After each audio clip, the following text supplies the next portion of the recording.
In our last session of the Google Chrome tutorial, we're going to be covering apps. Now, apps are very similar to extensions, except they work a little bit differently. While extensions are installed right into the browser, apps kind of work alongside it.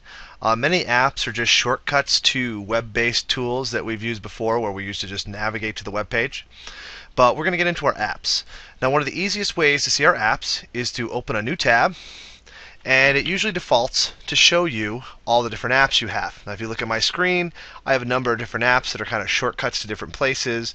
Things like YouTube, my Gmail, some games, Angry Birds, some tools I like, Evernote Web, as well as WeVideo, and Google Drive. All of these are different apps that will either take me to the website that the tool is located on, or will open up the little program that works with this. And for instance, SlideRocket is kind of a PowerPoint alternative.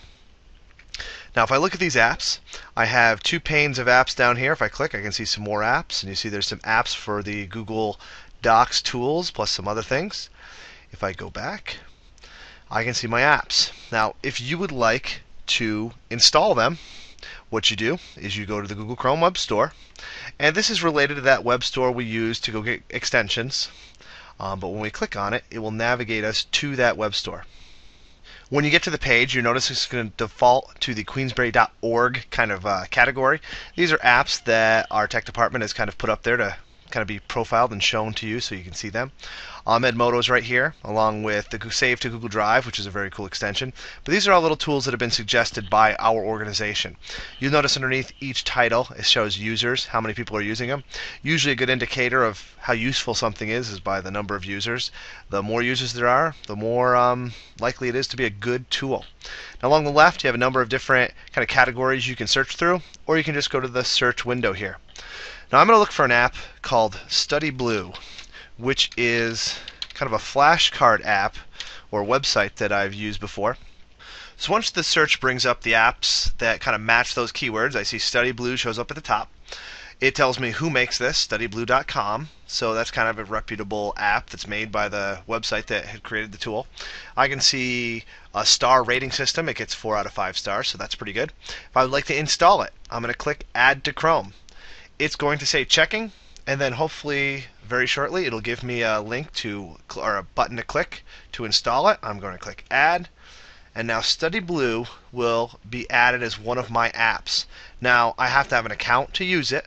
I have to log into my account when I do click on it, but from now on, when I open up a new window, StudyBlue is right there ready to work. So if I click it, I will go to the StudyBlue site. And here's the StudyBlue site.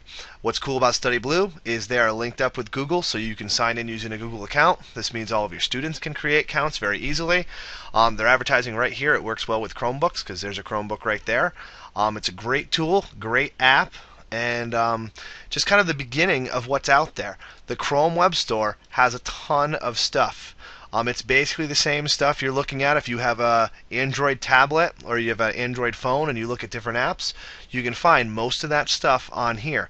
A lot of these apps are ending up on a bunch of different devices. What's nice about that is you can use usually one app on all of your different devices, and it will keep track with your account so that no matter which device you're on, you are on the most recent part of your app. So this was the app section, and hope you enjoyed it. Hope you find something useful here.